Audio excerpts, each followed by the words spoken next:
नमस्कार, सुदर्शन न्यूज पर आपका राज्य आपकी खबरें देख रहे हैं आप। मैं हूं आपके साथ दिव्या सिंह। खबर उत्तर प्रदेश के लखनऊ से है, जहां पर प्राचीन श्री सिद्धेश्वर हनुमान मंदिर व दुकानों पर भूमाफिया जबरन वसूली करते नजर आ रहे हैं।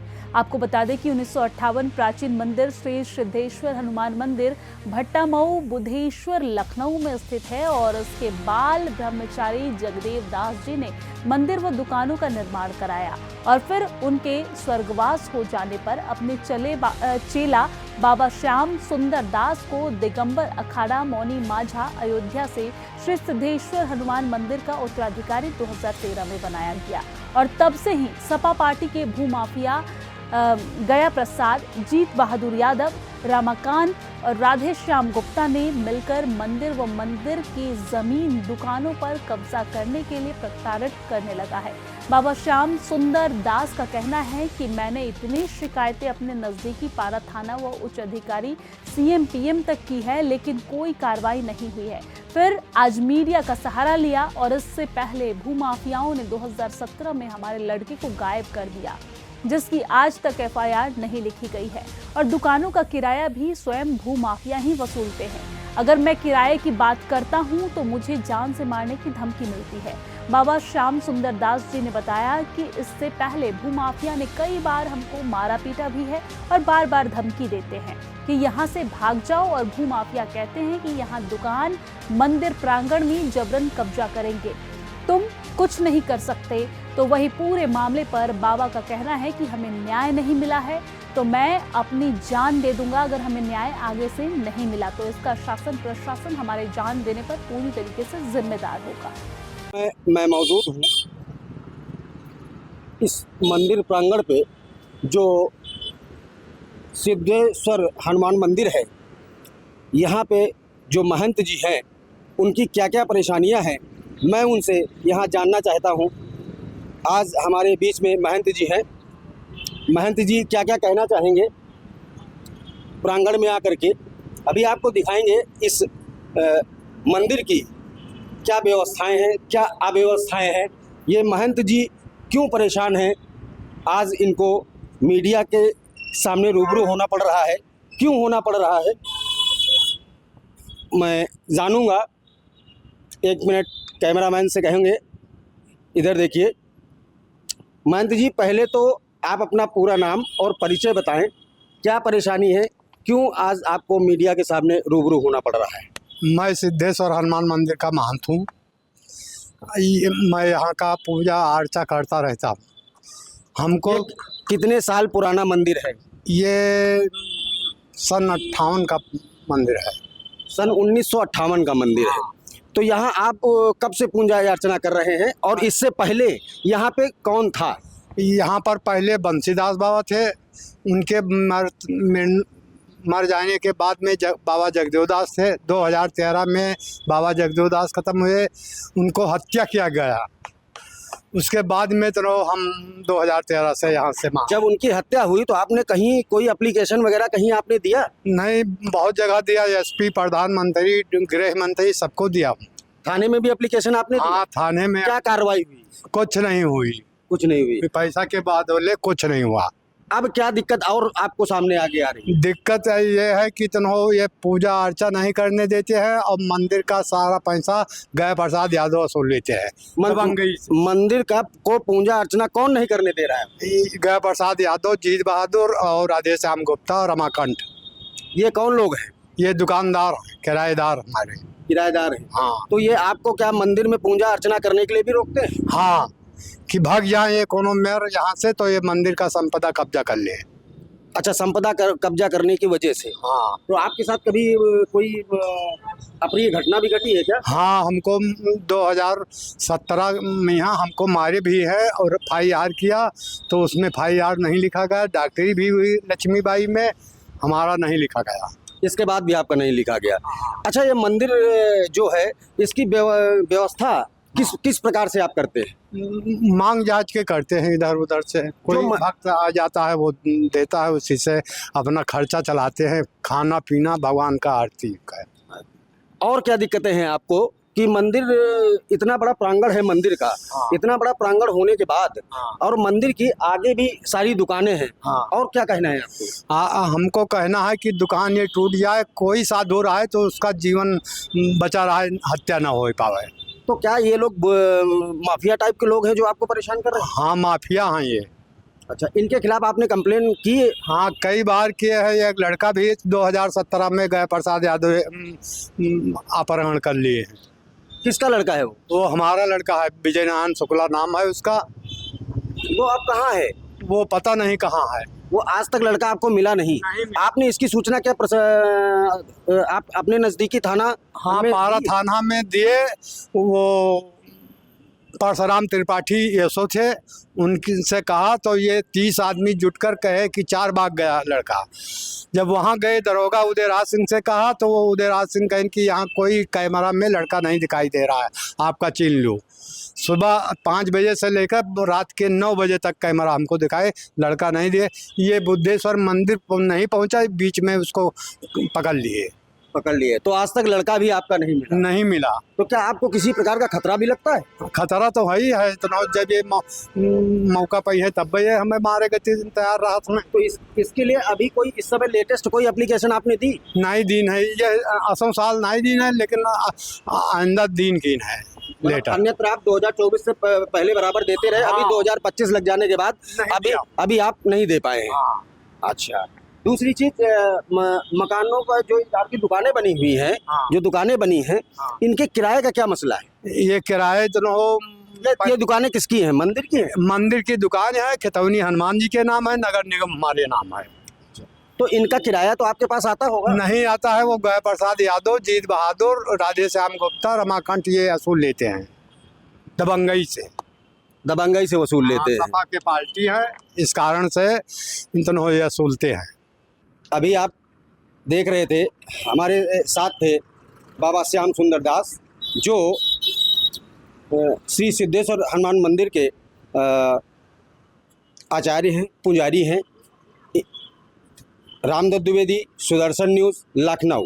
अब खबर यूपी के फर्रुखाबाद में माघ मेला से जुड़ी हुई है, जहां पर माघ मेला रामनगरिया बना जंग अखाड़ा संतों में हो रहा विवाद थमने का नाम नहीं ले रहा है। आपको बता दें कि माघ मेला में भिड़े साधु संत लाठी तलवार चली और जिसके चलते कई साधु संत घायल हो गए हैं। वहीं माघ मेला क्षेत्र में कल्पवास कर रहे आचार्य प्रदीप नारायण के साथ मारपीट के बाद संतों में विवाद शुरू हुआ। आचार्य के साथ हुई मारपीट में पुलिस ने जूना अखाड़े के महंत सत्यगिरी सहित 30 लोगों पर मारपीट का मुकदमा दर्ज किया था। मुकदमा दर्ज होने के बाद महंत सत्यगिरी ने भूख हड़ताल कर जिंदा भू समाधि लेने का ऐलान कर दिया था। तो वहीं सत्यगिरी के भू समाधि के ऐलान के बाद पुलिस ने आचार्य प्रदीप नारायण, विमलेश मिश्रा, अंकित तिवारी के विरुद्ध मुकदमा दर्ज कर लिया था। मुकदमा दर्ज होने के बाद महंत सत्यगिरी ने जिंदा भू समाधि लेने के फैसले को समाप्त कर दिया। तो वहीं माघ मेला पूरी तरह से संतों के वर्चस्व की जंग में बदल गया है और आए दिन साधु संत एक दूसरे पर आरोप लगा रहे हैं। महंत सत्यगिरी के यहाँ से बाबा महाकाल त्रिशूल डमरू लेकर कल्पवास कर रहे और प्रेमगिरी के क्षेत्र में पहुंच गए और प्रेमगिरी के क्षेत्र में रामचरितमानस का पाठ चल रहा था। वहां पहुंचकर बाबा महाकाल हंगामा करने लगे। महाकाल के हंगामा करने पर प्रेमगिरी के यहां मौजूद लोगों ने उनका त्रिशूल और डमरू छीन लिया। प्रेमगिरी अपने साथियों के साथ सत्यगिरी के जूना अखाड़ा में पहुंच गए और सत्यगिरी के अखाड़े में श्री राम कथा चल रही थी। सत्यगिरी और प्रेमगिरी के साथ के संतों में विवाद शुरू हो गया और दोनों में देखते ही देखते मारपीट भी शुरू हो गई। तो वही दोनों पक्षों में लाठी से हमला शुरू हो गया, जहां बीच बचाव करने गए सत्यगिरी से भी मारपीट कर दी गई और जूना अखाड़े के महंत सत्यगिरी ने आरोप लगाया है कि उनके ऊपर हमला महंत ईश्वर दास के इशारे पर हुआ है। साधु संतों में हुई मारपीट में कई साधु संत घायल हो गए हैं। पुलिस ने आधा दर्जन साधु संतों से पूछताछ की है। सत्यगिरी और प्रेमगिरी दोनों ने मुकदमा दर्ज कराने के लिए थाने में तहरीर दी और इसको लेकर महंत ईश्वर दास बोले कि उनका किसी से विवाद नहीं है। आचार्य के साथ हुई मारपीट की आवाज उठाई थी और उस वजह से दबाव बनाने के लिए उनके ऊपर आरोप लगाए जा रहे हैं। क्या वजह है जो माघ मेला जंग अखाड़ा बन गया है? कल भी विवाद हुआ था, किस तरह घटना हुई है बताना। कल तो मुझे परसों जो चल रहा था उसको कप्तान साहब के आदेश से और ये बात के कहने से जो हमको सामान राम कथा की चर्चा चल रही थी और हम बैठे थे इसी बीच इस दास की कुछ ना खा दबे तो 4 दिन में हम तो भोजन भी ना करे और रोटी उनके साथ प्रेम गिरी खाना खाए रहे और अन्य कई महात्मा और गृहस्थ लोग इंजेक्शन नहीं काम चलेगा। ये जानकारी नहीं थी, हम समझ रहे थे कि कथा सुनने आए हैं, लेकिन एक लड़की भी बैठी थी, उसके भी उन्होंने बाल पकड़कर उसे मारा। कितने लोग घायल हुए इस मामले में? 4 बहुत परेशान है। बचाया नहीं आपको? दरोगा जी बचा रहे थे, दरोगा जी हमारे पास में बैठे थे, तिवारी जी गेट पे थे। हम तो इसे तो हम किसी को ये एहसास ही नहीं किया कि दंगा फसाद करने आए हैं। दरोगा जी के साथ भी हाथापाई कर दिया? हाँ, दरोगा जी ने उन लोगों ने किसी को नहीं बख्शा था ना, क्योंकि वो अधिक लोग थे। हमारे अखाड़े में कथा चल रही थी, कथा सुन रहे थे और सभी संत महात्मा दूसरे पंडाल में भंडारा करने गए हुए। इस समय जंग का मैदान बना हुआ है, साधु और संतों में आए दिन विवाद हो रहा है, विवाद निबंधने का नाम नहीं ले रहा है, एक दूसरे पर आरोप प्रत्यारोप हो रहे हैं। इस संबंध हम बहन पर साधु संतों से बात करेंगे, क्या है, किस तरह हो रहा है ये बात। बहन जी, क्या है कि ये आए दिन विवाद हो रहा है, विवाद समाप्त होने का नाम नहीं ले रहा है, जंग का अखाड़ा बन गया है, नाम ले रहा है। कोई विवाद नहीं है। जिस प्रकार से कुछ समय से मेला में अराजकता, किसी के ऊपर हमला हो जाना, ये सोचे का काम नहीं है। हमारा तो किसी से कोई विवाद नहीं है। हमला हुआ था आचार्य प्रदीप शुक्ला जी से, जिसका हमने समर्थन किया। अब कोई सीधा साधा व्यक्ति, कोई निरपराध व्यक्ति और ऐसे व्यक्ति पर यदि हमला होता है तो कष्ट होता है। हमारी किसी से कोई थोड़ा यह व्यक्तिगत तक 2 अखाड़ों में विवाद हुआ है, उसमें भी आप पे आरोप लगाया जा रहा है। तो जो हमारे ऊपर विवाद का जो आरोप लगाया जा रहा है वो निराधार है, मिथ्या है, क्योंकि हमने आचार्य प्रदीप शुक्ला का समर्थन किया, इसलिए वो लोग दबाव बनाना चाहते हैं। अब खबर यूपी के अमरोहा से है। यूपी के अमरोहा में रिश्वत लेते रंगे हाथों जेई पकड़े गए हैं। वही एंटी करप्शन टीम की बड़ी कार्रवाई देखने को मिली है, जहां पर अमरोहा में भ्रष्टाचार के खिलाफ सख्त रूप अपनाते हुए एंटी करप्शन टीम ने नगर कोतवाली क्षेत्र के सदर तहसील में बड़ी कार्रवाई को अंजाम दिया। टीम ने विनिमय क्षेत्र के जूनियर इंजीनियर यानी कि जेई भानु प्रताप सिंह को 60,000 रुपए की रिश्वत लेते हुए रंगे हाथों पकड़ लिया। आपको बता दें कि नक्शा पास करने के लिए रिश्वत मांगी थी। पूरा मामला अमरोहा निवासी इमरान पाशा से जुड़ा हुआ है, जो अपने प्लॉट का नक्शा पास करवाने के लिए संबंधित विभाग में संपर्क कर रहे थे। आरोप है कि जेई भानु प्रताप सिंह ने इस प्रक्रिया को आगे बढ़ाने के बदले उनसे 60,000 रुपए की घूस मांगी। पीड़ित ने ये बात एंटी करप्शन टीम को बताई और जिसके बाद टीम ने पूरी योजना बनाकर जेई को रंगे हाथों पकड़ने का फैसला किया और जैसे ही पैसे लिए तो मौके से टीम ने धर दबोचा। एंटी करप्शन टीम ने पीड़ित को रिश्वत की रकम लेकर जेई के पास भेजा और तय योजना के मुताबिक जैसे ही जेई भानु प्रताप सिंह ने रुपए लिए, टीम ने तुरंत मौके पर पहुंचकर उन्हें रंगे हाथों गिरफ्तार कर लिया। इस दौरान वहां मौजूद अधिकारियों ने पूरी कार्रवाई कैमरे में भी कैद कर ली, जहां गिरफ्तारी के तुरंत बाद आरोपी जेई को नगर कोतवाली ले जाया गया, जहां उनके खिलाफ भ्रष्टाचार निवारण अधिनियम के तहत मामला दर्ज किया गया। साथ ही एंटी करप्शन टीम ने स्पष्ट किया कि जांच के बाद आगे की सख्त कार्रवाई की जाएगी। क्या मामला है पूरा? जी साहब है निवेश क्षेत्र के श्री भानु प्रताप जी, तो उनकी 60,000 रुपये की डिमांड थी। मेरी दुकान है एक मोहल्ला जट बाजार में, स्टेट बैंक के पास में। मुझे उस दुकान का नक्शा पास कराना था, तो इन्होंने मैंने 4 महीने पहले 5 महीने पहले जो है वो फाइल जमा करा दी थी, लेकिन उसके एवज में 60,000 रुपये की डिमांड की जा रही थी, जो जब तक नहीं दी जा रहे थे तब तक मेरा काम नहीं हो रहा था। अब वो जो इनके माध्यम से इन्होंने मुझसे कहा कि वहाँ पहुँचा दो फोटो स्टेट की दुकान पे, मैं वहाँ फोटो स्टेट की दुकान पर पहुँचाने गया। मैंने टीम को सूचना दे दी, उसके आधार पर टीम ने दोनों लोगों को उठा लिया। एंटी करप्शन ने बरामद कर लिए? एंटी करप्शन ने बरामद कर लिए, मेरे साथ टीम थी, टीम ने बरामद किए हैं। बाकायदा उन्होंने डेमो वो करके क्या कहते हैं हाथ धुलवाए और उसमें कलरिंग हो गया। यूपी के अमरोहा में राष्ट्रीय कृमि मुक्ति दिवस पर सिविलियन विद्यालय करणपुर माफी में जिलाधिकारी ने अपने हाथों से बच्चों को दवा खिलाई है, जहां पर एल्बेंडाजोल पिलाई गई और कहा गया कि कोई भी बच्चा दवा खाने से वंचित न रहे और 100% बच्चों को दवा खिलाई जाए।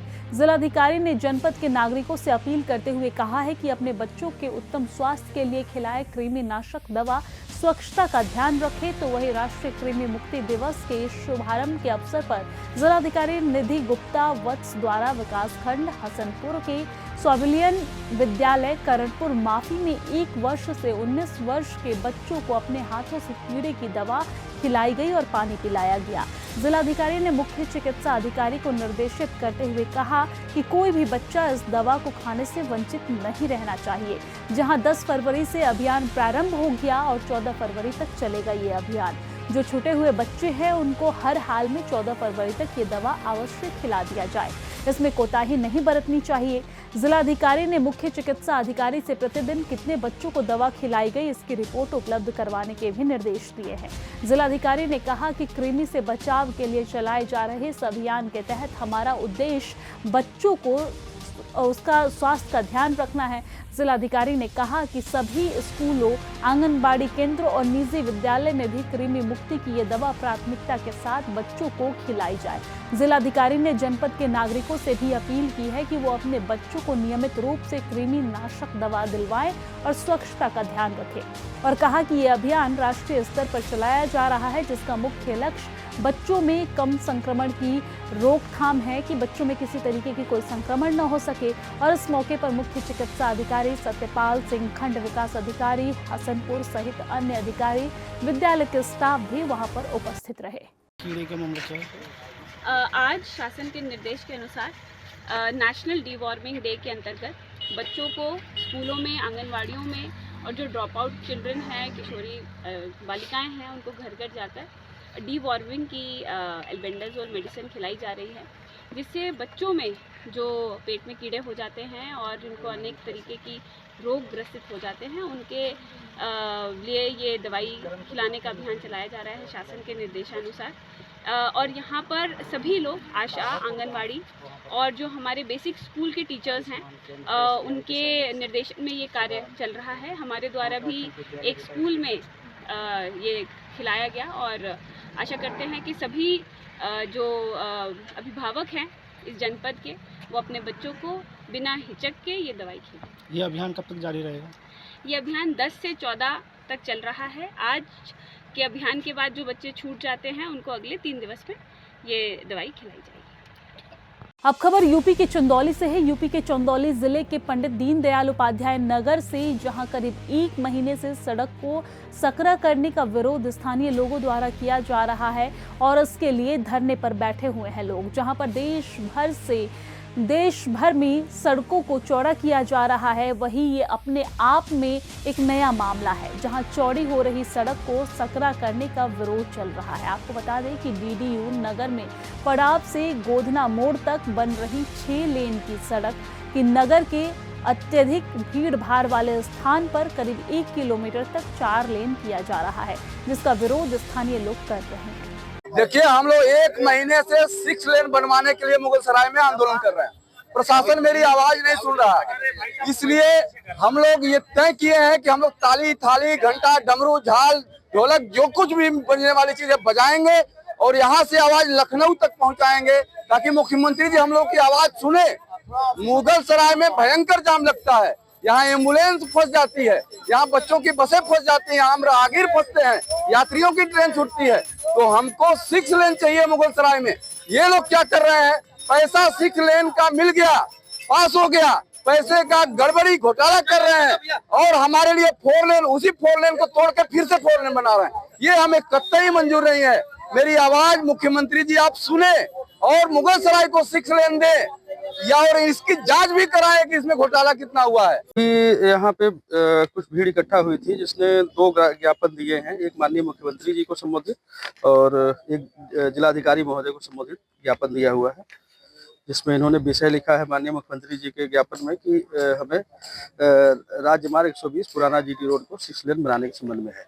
अब खबर यूपी के कानपुर से है। यूपी के कानपुर में एक्सपोर्ट कारोबारी ने नई सड़क हिंसा में फंडिंग के आरोप हाजी वसी समेत 12 पर एफआईआर दर्ज कराई, जहां हाजी वसी और उनके गुर्गों पर मकान पर जबरन कब्जा कर सौदा करने का आरोप लगा है।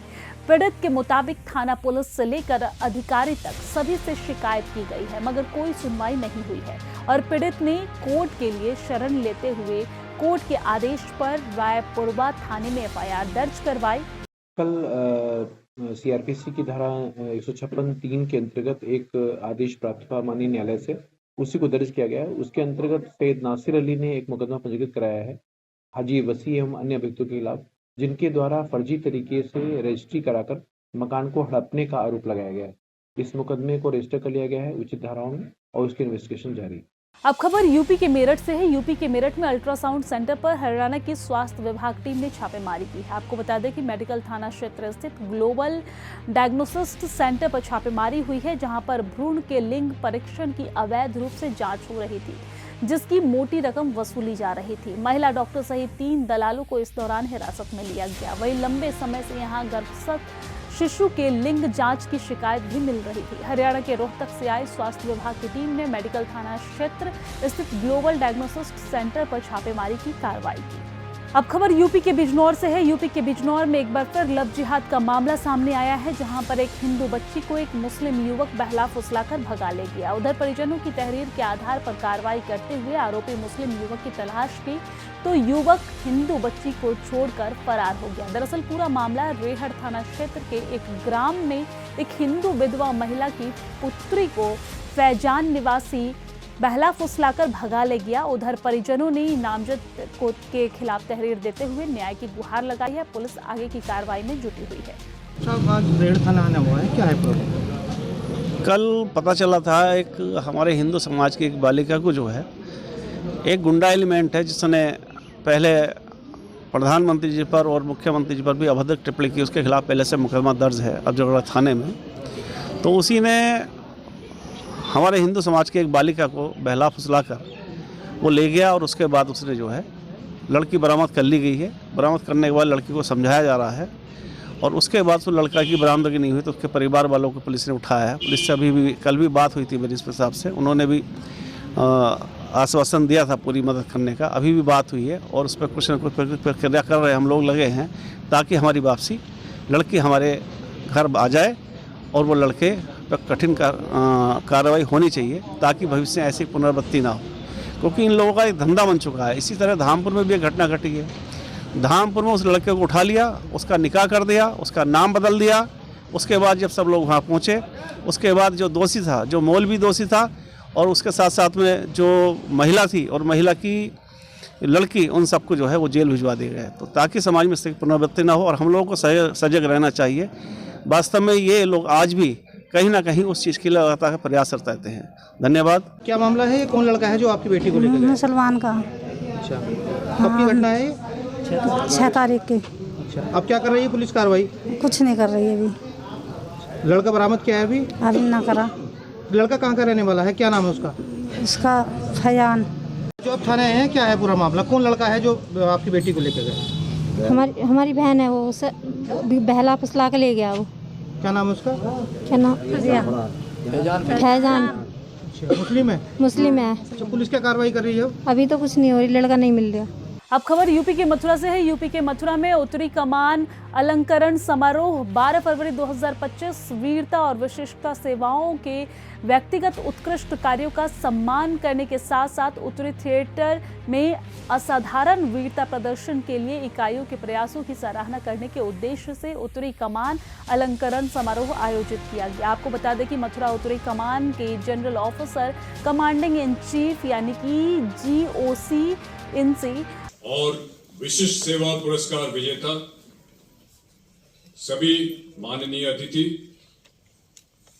ऑफिसर्स, JCOs और नदन कमांड के बहादुर जवानों और उनके परिवारगण, मीडिया के सदस्य, देवियों और सज्जनों, मैं आप सबका हार्दिक स्वागत और अभिनंदन करता हूं।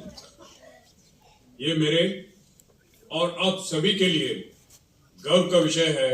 अब खबर यूपी के हरिगढ़ से। यूपी के हरिगढ़ के AMU में हिंदू छात्र आर्यन कुशवाहा को मुस्लिम छात्रों ने हॉस्टल के अंदर घुसकर पीटा। हिंदू छात्रों ने अपनी दी गई तहरीर में कहा कि मुस्लिम छात्र कैफ ने उसे आरएसएस का दल्ला बोलते हुए उसके साथ मारपीट की और उससे ये भी कहा गया कि एएमयू हमारा है, जो तुम्हारा साथ देगा हम उसे भी मारेंगे। हिंदू छात्र ने इसकी शिकायत दर्ज कराई, जिसके एवज में पुलिस ने 2 मुस्लिम छात्रों के खिलाफ मुकदमा दर्ज कर लिया। एएमयू ने फिलहाल 2 छात्रों को 6 महीने के लिए सस्पेंड कर दिया है। वहीं राज्य मंत्री रघुराज सिंह ने सुदर्शन से बात करते हुए मामले पर नाराजगी जाहिर की है और मामले पर कड़ी कार्रवाई करने की बात भी कही है। हरिगढ़ के एएमयू में अभी बीफ का मामला शांति नहीं हुआ था कि अभी एक और मामले ने तूल पकड़ लिया। हिंदू छात्र को पीटने का मामला सामने आया। मैं आपको बताऊं, एएमयू के मुस्लिम छात्रों ने हॉस्टल के अंदर घुसकर हिंदू छात्र को पीटा है। आर्यन कुशवाहा उस हिंदू छात्र का नाम बताया जा रहा है। बीटेक 4th ईयर का छात्र है। बीटेक 4th ईयर का छात्र आर्यन कुशवाहा मीडिया के सामने आने को तैयार नहीं है, डरा हुआ है। आपको बता दें कि मुस्लिम छात्रों ने कहा है कि एएमयू हमारा है, तू आरएसएस का दल्ला है। अगर ऐसी बातों का यूज किया जाएगा मुस्लिम छात्रों के द्वारा, तो क्या हिंदू छात्र आगे पढ़ने के लिए सोचेंगे? एएमयू में बहुत बड़ी जांच का विषय है। फिलहाल एएमयू ने जांच करने की बात कही है हमेशा की तरह, और सिविल लाइन्स थाने में उस पर मुकदमा दर्ज कर लिया गया है। वीडियो जर्नलिस्ट कमल सिंह के साथ दिवाकर दीक्षित, सुदर्शन न्यूज, हरिगढ़। एएमयू के मुस्लिम छात्रों ने हिंदू छात्र को पीटा है। मैं आपको बताऊं, एएमयू के बीटेक के हिंदू छात्र को पीटना, उसके बाद कहना कि एएमयू हमारा है, तू आरएसएस का दल्ला है। मंत्री जी, कब तक चलेगा ऐसा? देखिए, मैं इस बात को कहना चाहूँगा आपके माध्यम से, और संदेश भी खुला देता हूँ मैं, मुझे कहीं डर संकोच रहता नहीं। ये अलीगढ़ मुस्लिम यूनिवर्सिटी जो है, पहले तो ये अलीगढ़ यूनिवर्सिटी के नाम से, तो फिर इन्होंने मुस्लिम यूनिवर्सिटी नाम बना दिया।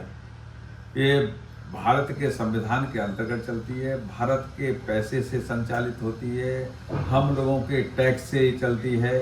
यदि कोई ये कहता है माई का लाल के ये हमारी यूनिवर्सिटी है और हम इसके मालिक हैं, तो वो पाकिस्तान चले जाएं, कल जाएं सो आज चले जाएं, हम उनकी टिकट कटवा देंगे।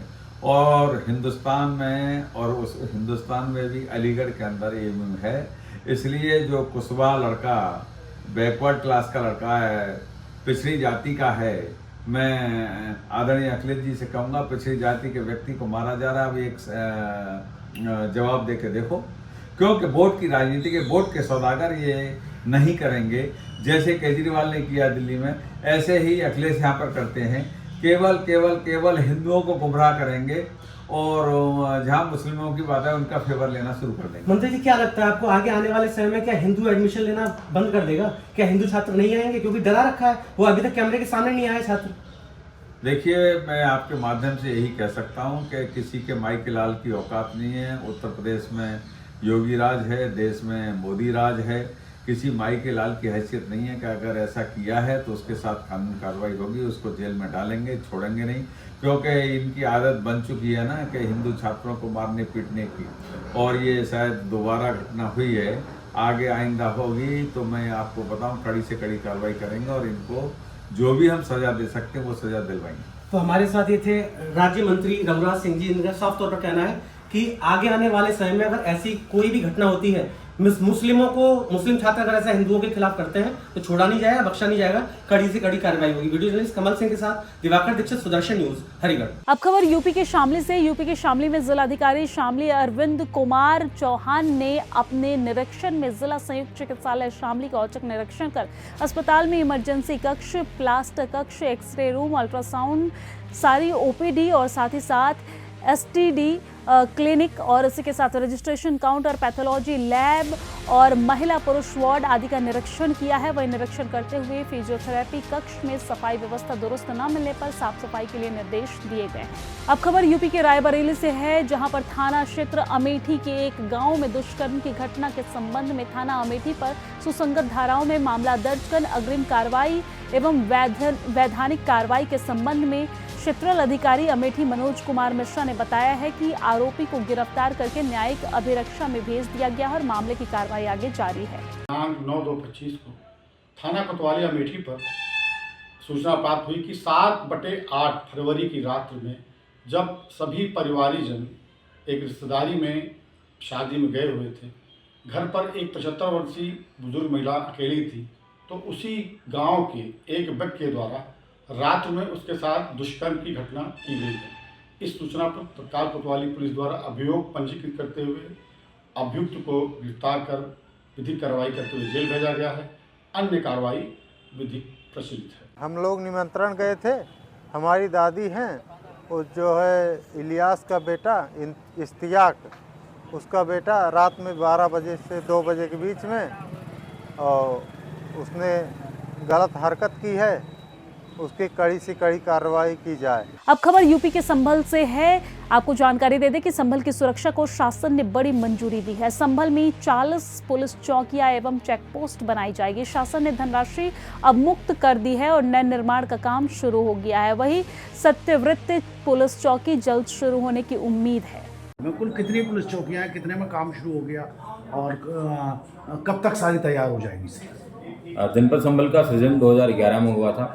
उसके बाद से यहाँ पे पुलिसिंग की आउटरीच को बढ़ाने के लिए जो कार्य किए गए हैं उनको और पुख्ता करने के लिए कुल 40 की पुलिस के आउटपोस्ट हैं, उनका निर्माण किया जा रहा है। उनमें संभल शहर में ही दीपासराय में, खगूसराय में और हिंदूपुरा खेड़ा पक्का बाग में चौकी सत्यव्रत एवं जनपद में जितने भी एंट्री पॉइंट्स हैं उन सब पे भी इंटर डिपार्टमेंटल कोऑर्डिनेशन के साथ में एंट्री पॉइंट्स को चेकिंग के लिए जीएसटी के साथ में, आरटीओ के साथ में और संदिग्ध गाड़ियों की चेकिंग के लिए पुलिस द्वारा आउटपोस्ट बनाए जा रहे हैं। कुल 40 से ज़्यादा हैं आउटपोस्ट, उनका निर्माण किया जाएगा। उनके लिए शासन से बजट भी प्राप्त हो चुका है और कार्रवाई है जारी। तो 40 पुलिस चौकियां आउटपोस्ट कुल मिला के ये माना जाए सर? जी। जामा मस्जिद का पुलिस चौकी का कब तक चालू हो जाएगी? विवादित धर्मस्थल के पास में जो चौकी सत्यव्रत बनाई गई है उसका जो निर्माण है वो जल्द ही पूरा है, वो कर लिया जाएगा। यूपी के मथुरा यमुना एक्सप्रेसवे पर हुआ भीषण सड़क हादसा जिसमें 2 लोगों की मौत हो गई है और 1 दर्जन से ज्यादा लोग घायल हो गए हैं। वहीं हादसे में 2 लोगों की हुई मौत और 1 दर्जन से अधिक लोग घायल हुए हैं। बता दें कि कुंभ में स्नान कर वापस लौट रहे थे ये लोग, जहां यात्रियों की बस दूसरी बस से टकरा गई और ये बड़ा हादसा हो गया है। ये रहने वाले हैं आप लोग? मेरा नाम प्रवीण सिंह है, मैं रहने वाला बिहार से हूँ, फिलहाल दिल्ली में रह रहा हूँ। तो आज ये घटना हुई है, कैसे हुआ ये सब? एक्चुअली हुआ ये कि हम लोग प्रयागराज से आ रहे थे तो गाड़ी यहाँ पे ख़राब हो गई। करीब 1.5 से 2 घंटे गाड़ी ख़राब रही, तो ये लोग कुछ सामान लेने गए हुए थे, मथुरा यहीं पास में ही है, तो कुछ सामान लेने गए हुए थे। तो बस खड़ी हुई थी साइड में, कुछ लोग अंदर में भी लेटे हुए थे, थके हुए तो थे, कुछ अंदर में लेटे हुए थे, कुछ बाहर में अपना घूम फिर रहे थे। इतने में ही पीछे से गाड़ी आई और अचानक से ही बहुत भीषण टक्कर मारी है, जो कि आपने गाड़ी का को ही देखा होगा क्या हालत हो रखी है गाड़ी, जिसमें मुझे लगता है 2 लोग तो टायर के नीचे आ गए थे और 7 लोग घायल हुए हैं। अब उनमें अब हॉस्पिटल से ही पता चलेगा, अब जो भी उनको हॉस्पिटल ले जाया गया है, जो भी हो। बाकी छोटी मोटी इंजरी है जिनको फर्स्ट एड यहाँ पे दिया गया और 5 मिनट में ही एम्बुलेंस आ गई थी और 10 मिनट में सबको ले जाया गया था यहाँ पे। सर इसमें जो है 8 लोग माइनर इंजर्ड हैं और 2 कैजुअलिटीज़ हुई हैं। सभी घायलों का प्रॉपर इलाज कराया जा रहा है और जो भी घायल हैं उनका जिला अस्पताल में सभी का इंतजाम करने का बेहतर तरीके से प्रबंधन किया जा रहा है, किसी को कोई परेशानी नहीं है। आज आगरा से दिल्ली वाले रूट पे यमुना एक्सप्रेस पे 2 बसों में टक्कर हुई। एक बस पूर्व से खड़ी थी तथा दूसरी बस पीछे से आ रही थी और ओवरटेक करने के दौरान ये एक्सीडेंट हुआ। एक्सीडेंट में 2 लोगों की मृत्यु हुई है और 13 लोग घायल भी बताए जा रहे हैं, जिसमें 5 यहाँ एडमिट हैं और 8 एक निजी अस्पताल में जहाँ पे उनका मुफ्त इलाज चल रहा है। इसमें जो आगे की विधिक कार्रवाई है वो प्रचलित है। इलाज प्रॉपर तरीके से यहाँ पे जिलाधिकारी महोदय के निर्देशन में सीएमओ साहब उनकी पूरी टीम इलाज के काम में लगी हुई है। साथ ही साथ जो घायल हैं उनको बेसिक इलाज के बाद उनको गंतव्य स्थान पर पहुँचाने की भी व्यवस्था की जा रही है। एक मृतक जिनकी परिजन आए हुए हैं उनके साथ भी बातचीत चल रही है। आगे की इसमें विधिक कार्रवाई सुनिश्चित कराई गई। अभी तो जो एक मृतक जिनकी पहचान हुई है वो दिल्ली के रहने वाले। अब खबर यूपी के संभल से है। यूपी के संभल में संदिग्ध के खिलाफ पुलिस ने बड़े अभियान की तैयारी की है, जहां सर्विलांस एवं मैनुअली तरीके से पुलिस संभल के संदिग्धों और उसकी गतिविधियों तथा संपत्ति को खंगाल कर कार्रवाई करेगी। जामा मस्जिद हिंसा के बाद से पुलिस अभियान चला रही है। वही ताजा घटनाक्रम में संभल में आवाजाही एवं संदिग्धों से संपर्क रखने वाले संदिग्धों की पुलिस तलाश कर रही है। जनपद संभल में 24 नवंबर को जो हिंसा हुई थी उसके बाद में सर्विलांस के माध्यम से विभिन्न कंपनी का टेलीकॉम ऑपरेटर्स का डंप डेटा लिया गया था। उस डंप डेटा को एनालिसिस करने के बाद ऐसे लोग जो लोग बाहर से जनपद में आए थे और यहाँ फिर उस घटनास्थल पर गए थे और फिर वापस वहाँ से अपने जिस सेल आईडी से आए थे उस सेल आईडी में वापस चले गए, इस तरीके के संदिग्धों की पहचान की जा रही है और उनसे पूछताछ की जा रही है। पूछताछ में अगर कोई ऐसे प्रमुख तथ्य मिलते हैं तो उन तथ्यों के आधार पर उनके खिलाफ विधिक कार्रवाई भी सुनिश्चित की जा रही है। कुछ संदिग्ध हैं, उनके बारे में इस तरीके की जांच की जा रही है, लेकिन जो 24 नवंबर की हिंसा हुई थी उसके बारे में उनकी जांच नहीं की जा रही है। 24 तारीख की हिंसा में जो लोग संलिप्त थे उनके खिलाफ उनको गिरफ्तार करके जेल भेजा जा रहा है और सर्विलांस के आधार पे या फिर चेहरे के जो आइडेंटिफिकेशन है उसके आधार पे या फिर मुखबिर खास की सूचना पर उनको जेल भेजा। जामा मस्जिद हिंसा के बाद लगातार पुलिस सतर्क होती हुई नजर आ रही है। जामा मस्जिद हिंसा के आरोपियों की लगातार पुलिस धरपकड़ कर रही है, वहीं जामा मस्जिद हिंसा फैलाने वाले और संदिग्धों की पुलिस लगातार पुलिस का अभियान जारी है। जहां पुलिस लगातार जिस तरीके से पुलिस को विदेशी कॉन्टैक्ट संभाल के अंदर देखने के लिए उन संदिग्धों की लगातार पुलिस छानबीन में जुटी हुई है, उनके जो डाटा है खंगालने में जुटी हुई है और उनकी संपत्तियों की पुलिस जांच पड़ताल में जुटी हुई है। वहीं पुलिस को ये अभियान लगातार जारी है। रामपाल सिंह, सुदर्शन न्यूज, संभल। अब खबर फिरोजाबाद से। फिरोजाबाद के थाना नसरपुर में वन विभाग की टीम के साथ मारपीट करने वाले नामजद अभियुक्त को पुलिस मुठभेड़ के दौरान गिरफ्तार कर लिया गया है। कब्जे में तमंचा, 315 बोर, 2 खोखा कारतूस, 2 जिंदा कारतूस, 1 मोटरसाइकिल व वन विभाग टीम से छीनी गई राइफल सरकारी बरामद कर आगे की कार्रवाई जारी है। ये आज थाना नसीरपुर में ग्राम हरिया में एक घटना हुई थी जिसमें वन विभाग की टीम पर स्थानीय कुछ लोगों ने हमला किया था। इसके संबंध में थाना नसीरपुर पर एक अभियोग पंजीकृत किया गया था, जिसमें जो नामजद अभियुक्त थे पुलिस उनकी तलाश कर रही थी। इसी क्रम में पुलिस को सूचना मिली कि इसमें जो ध्रुव नाम का व्यक्ति है, ध्रुव पुत्र राम खिलाड़ी, वो जो हिस्ट्री सीटर भी है थाना नसीरपुर का, उसकी यहाँ लोकेशन दतावली अंडरपास के आसपास भागने का प्रयास कर रहा था। पुलिस ने उसको यहाँ पर रोकने का प्रयास किया। उसके द्वारा पुलिस पार्टी पर एक फायर किया गया और जवाबी फायरिंग में उसके पैर में गोली लगी। इसके मौके पर गिरफ्तारी की गई और इसके कब्जे से एक तमंचा जिससे इसने पुलिस पार्टी पर फायर किया था और 2 कारतूस, इसके अलावा एक मोटरसाइकिल जिससे भाग रहा था।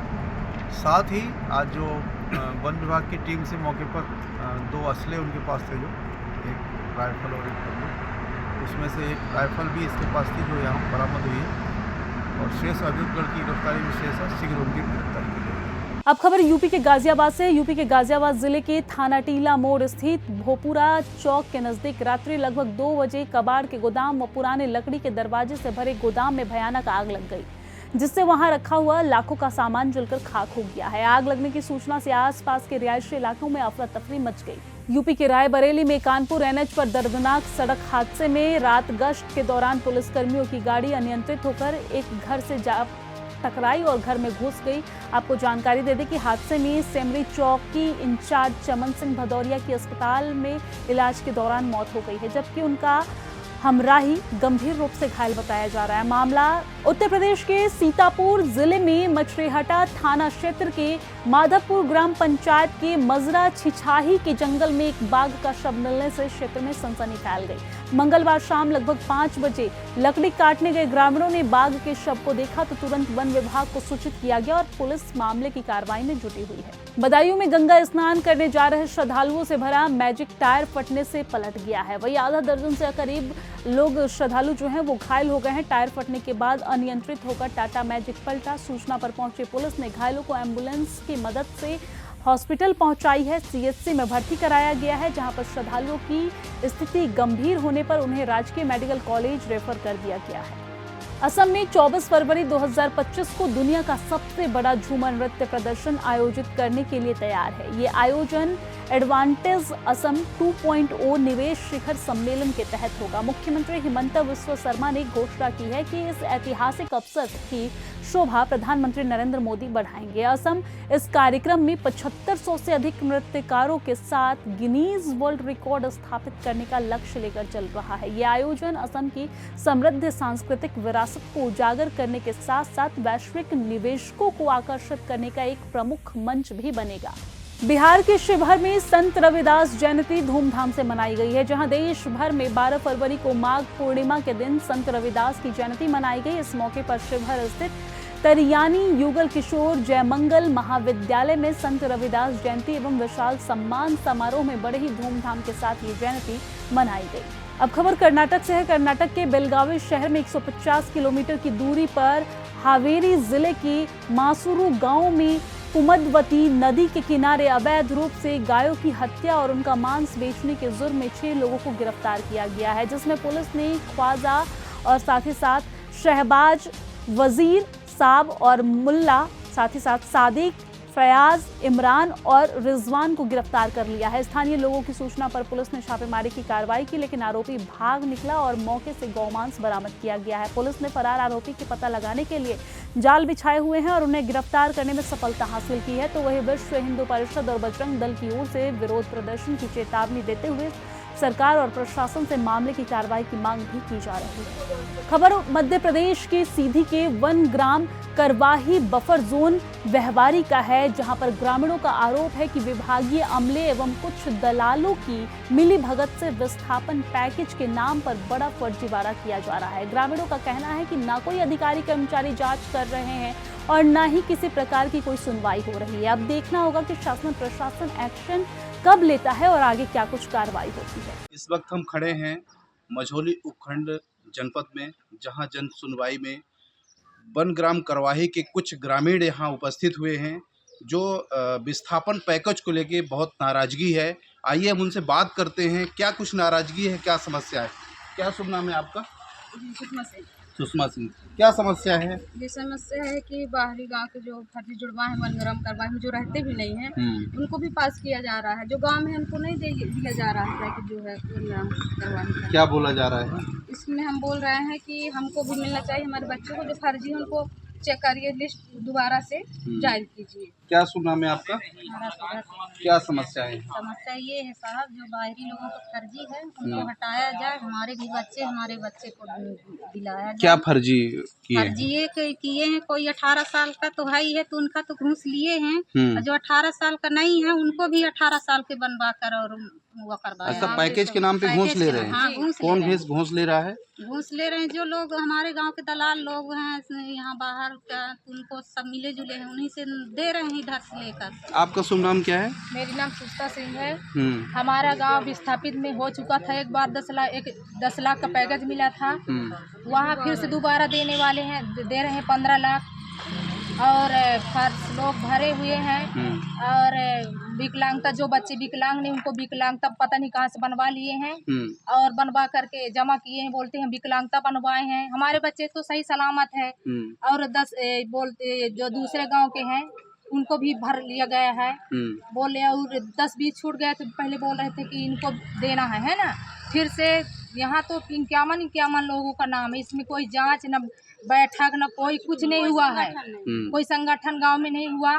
अपने यहाँ पर चोरी 5 बजे ऐसे आते थे अधिकारी लोग, वैसे फार्म भर के और ले गए आवेदन, वहाँ कलेक्टर साहब ने पास किया। कलेक्टर साहब ने आया कि चेक नहीं किया कि घर किसका कहाँ है कहाँ नहीं, वैसे बिल्कुल वहाँ पास करवा दिए। यहाँ तो बच्चे हम लोग को 10 लाख मिला, बताइए। घर जमीन तो लिए अधूरा है और रिकॉर्ड नहीं बन रहा है, घर भी अधूरा पड़ा हुआ है और यहाँ बच्चे हमारे, अब हम जाए कैसे, न तो वो मिल रहा है।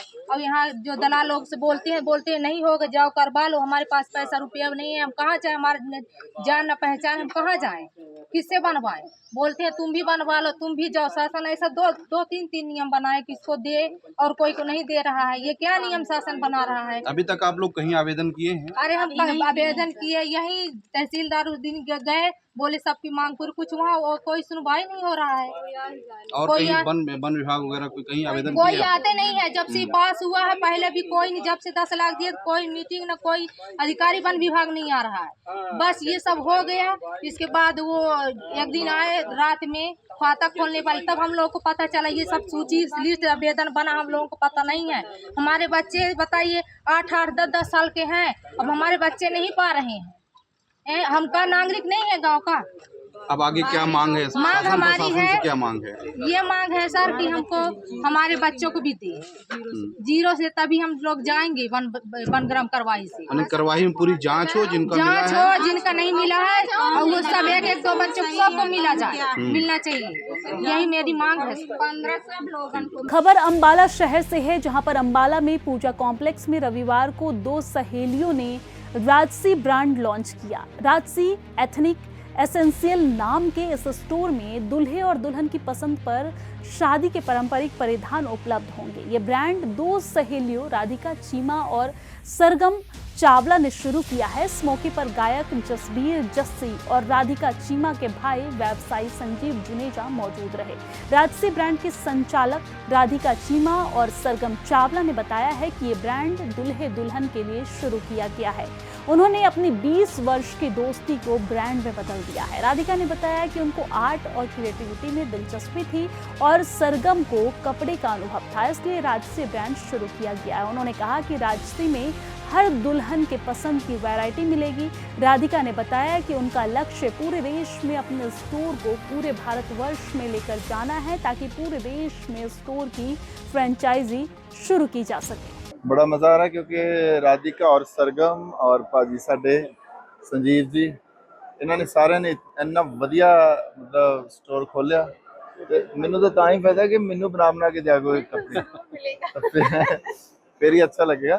ते बहुत बहुत मुबारक, बहुत बधाइयां और अच्छा ये लगता है कि छोटे जेडे शहर ने वो भी हुण मतलब ग्लोबल होंदे जा रहे हैं। नहीं, ये परिवार का एक किया हुआ कार्यक्रम है और उनका एफर्ट है और फैशन से रिलेटेड आपका प्रयास है। और देखिए, फैशन के लिए सबसे ज़रूरी चीज़ है पैशन। तो दोनों लड़कियों ने, राधिका और सरगम ने जिस पैशन से इस काम को आगे ले जाने की जिद दिखाई है, उसमें पूरी फैमिली का और सभी दोस्तों का इनको पूरा साथ है and we wish them all the best. देखिए, जैसे कि पहले तो आप सबका बहुत बहुत स्वागत हो। राजसी जो है एक नया हम क्लोथिंग का ब्रांड स्टार्ट करने जा रहे हैं, राजसी बाय राधिका एंड सरगम। मैं राधिका हूँ, मेरी फ्रेंड सरगम। तो हम दोनों बहुत ही 20 ईयर्स से फ्रेंड्स थे, बट हमने अपने फ्रेंडशिप को बॉन्ड में बदलना था। तो इसको कपड़े का एक्सपीरियंस था, मेरी क्रिएटिविटी और आर्ट में इंटरेस्ट था, तो हम दोनों ने ज्वाइंट वेंचर स्टार्ट किया, राजसी बाय राधिका एंड सरगम। देखिए, जो यहाँ पर मैंने देखा है कि हर मदर का एक सपना होता है कि जब उसकी डॉटर बड़ी होती है तो उसको दुल्हन के रूप में देखना चाहती है। और मेरी सौभाग्यवश मेरी 2 बेटियां हैं। मैंने जब इमेजिन करना चाहा कि मेरी बेटी कैसे दुल्हन बनेगी, तो मैंने सोचा मैं कस्टमाइज कराऊंगी और पर्सनलाइज करवाऊंगी।